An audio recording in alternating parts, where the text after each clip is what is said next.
เบาๆไข่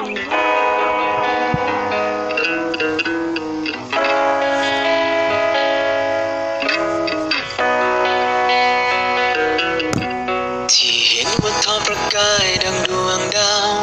ที่แท้มันคือความลวงจากดวงไฟแผ่นฟ้าในเมืองแห่งฝันยิ่งย้ำให้ฉันยิ่งเหงาจากใจโอ้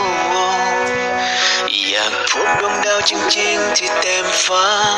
เหนื่อยล้ากับความเป็นจริงที่โหดร้ายไขว่คว้าจนเกินกว่าฝันแต่ฉันก็ยังไม่ได้อะไร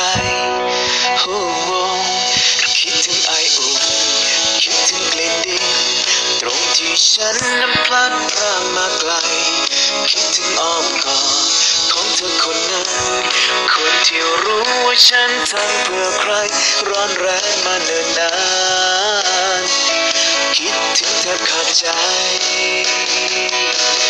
บางนี้ไม่รู้ว่าเธอเป็นอย่างไรเมื่ออยู่ไกลแสนไกลความผูกพันความห่วงใยนั้นเท่าไรรู้ไหมฉันยังจดจำรู้ไหมฉันยังไม่ลืม